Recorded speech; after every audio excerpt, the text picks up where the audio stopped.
What's going on, everybody, and welcome back to the Hill Homestead. On today's slate, we have two things that I would really like to get done. One of them is cleaning up this mess of hay bales behind us. There's 17 hay bales back here. I actually had them stacked as soon as they were brought off the trailer.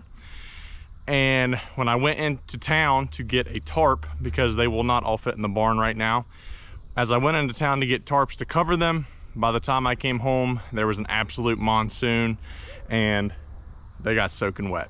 So I had to unstack them, spread them out, and let them dry out this week. So this morning, the plan is to get them stacked and then get them covered. So the second plan will be to get this stack of wood into this empty woodshed. This is wood that we have been cutting and splitting for the last year, I think is when we did it. So it's well seasoned, should be good and dry. We will stack it in here, and hopefully this stack will last us all winter. And then we will start splitting this stack of wood, and I've got some poles back there in the woods that I can cut up as well. So that's for a later date though. Main priority today, hay bales, the wood, and then if we're lucky, we might even cut the grass. The way I'll be doing this is I've got these tires here kind of working as a stopper so they don't roll downhill. They are at a slight incline going up to the house. But what I'm going to do is put them all together here. These 1, 2, 3, 4, 5 will be on the bottom. 1, 2, 3, 4, 5 will be on this side and this side. And then these hay bales that I've got around the back here and then sitting over there, we'll just kind of stack on top on the middle and kind of smush everything together, kind of run like a pyramid going up towards the house, and then we will throw a tarp over the top of them. That way they stay dry, and we will put some weight on the tarp so that way the tarp doesn't blow off.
All right, well, that wasn't terribly painful.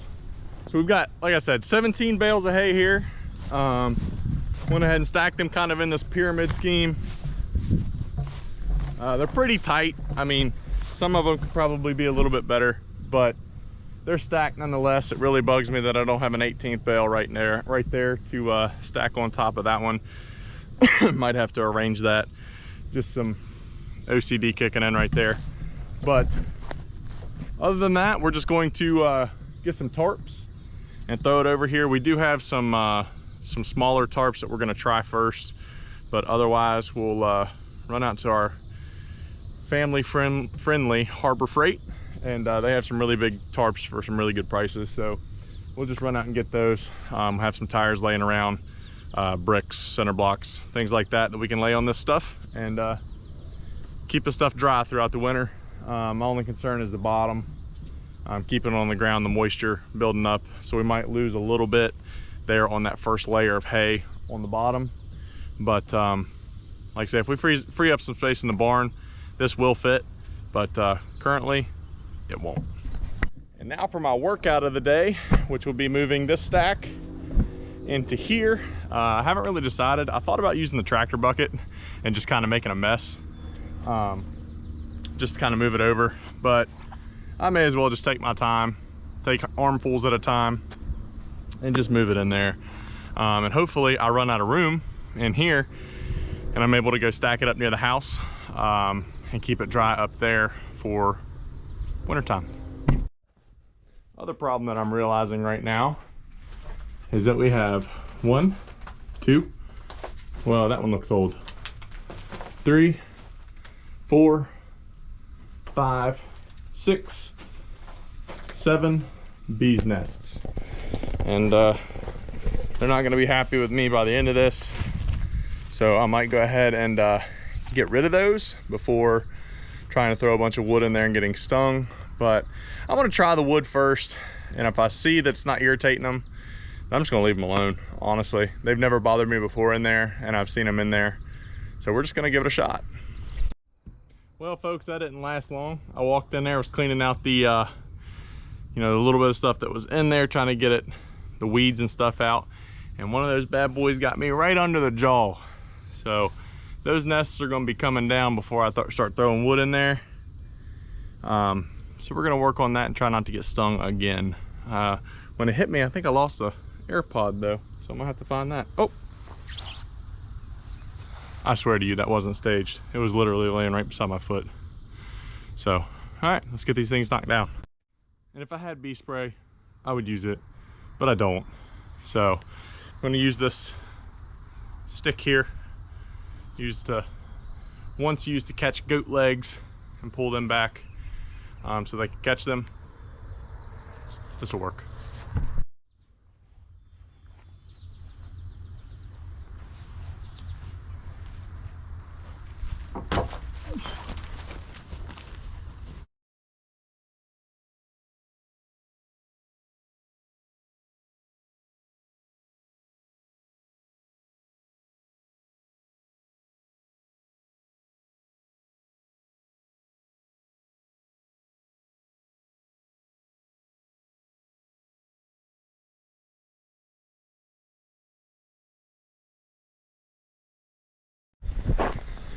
All right, so just since I have been putting wood in there, I've been stung twice. So I'm gonna run up to Dollar General and see if they've got any spray to kill all of these bees. All right, guys, so it only took 3 stores, but finally got some of this Raid Wasp and Hornet spray. It seems like everybody has the same idea that I do. When you find that stuff in the summertime especially, people buy all of it, everything they've got on the shelf. So that's why it's so difficult to find. We always have trouble, you know, landscaping when we get into a nest, going out and finding any spray, because people just buy it off the shelves as soon as they put them on there. So I did buy 3 cans. I did leave a few, but now we're gonna go back to the house. We're gonna get this thing sprayed, and we're gonna get that wood stacked in there today. All right, so driving, I had some different thoughts. And I know I put these things on a pallet for a reason, and mainly just to keep them up off the ground. But I think what we're gonna try to do is make a mess. And I'm gonna go get the pallet forks, and I'm going to try to pick up the pallets without spilling all the wood, and just kind of place it over here at the entrance, and hope I don't lose everything, but I think that that will make it a little bit easier and save me a lot of time.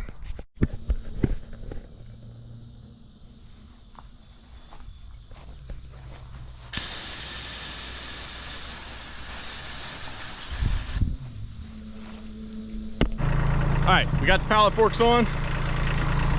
We got pallets. Let's see what kind of mess we can make.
Well, I'm not sure that's gonna work. Not sure the tractor's gonna be strong enough to lift that much wood. So, I don't know. We'll give it a couple more tries and see if we can move another pallet. But first we're gonna get what we've got on this pallet here, stacked into the barn.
All right, so while this is making a slight mess, you just gotta think about how much back work I am saving by hauling just, that much wood that it kept on there into the woodshed here.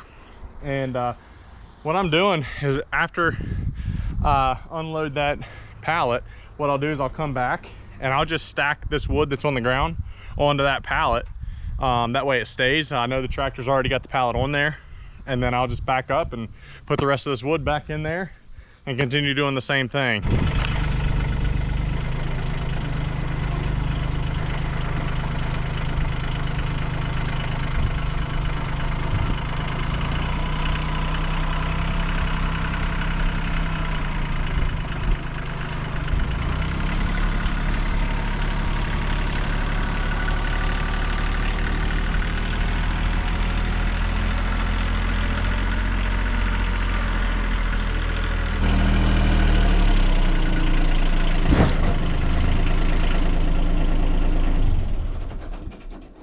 So something that I had forgotten that I had done, I'm finding out now, is I used these logs to stack some of these pieces of firewood on because I was running out of pallet space, or the pallets were uneven the way I put them originally. And you can see I put sumac logs over there. So I'm having to unstack these by hand, putting them on the tractor, and then moving them over into the barn. Earlier, when I tried to pick up a pallet full of wood, it wouldn't lift it up. The tractor wouldn't lift it up. And my guess is because that pallet, had kind of settled into the dirt, and the tractor had a hard time picking up all the wood plus the pulling it out of the dirt, or a lot of that other pile was leaning on it and creating a little bit too much weight for the tractor. But right now on the tractor, and as you guys saw a little bit ago in the video, I completely loaded a pallet full. Now obviously I can't stack this side quite as high because it will just roll off, but I've got the tractor bucket tilted back, or the pallet forks tilted back, so the wood doesn't fall off the front. And it's doing a really good job at lifting it up and putting it into the woodshed for me.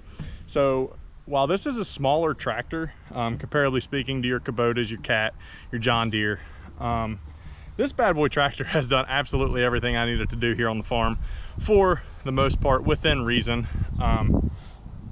especially for the size of the tractor that it is. I mean, you put a little bit of counterweight on the back and you can do whatever you want with it.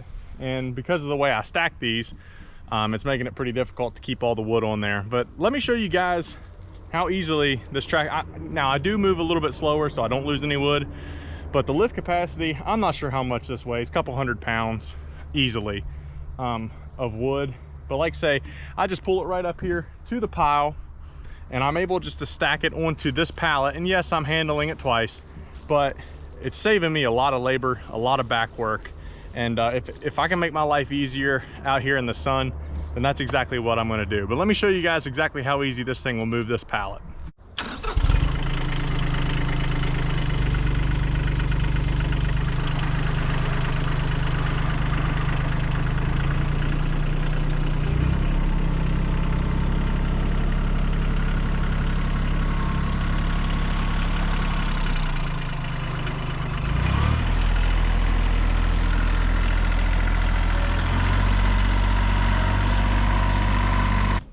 Just like that, it was able to move it, and I am able to put it right inside the woodshed here at my disposal, and I can just stand here, I can lift it up, that way I can reach the pallet easier, not having to bend over and just stack it as high as I want to, or I can bring it in here and just dump it on the ground and run my row on the ground and just build it up from the floor.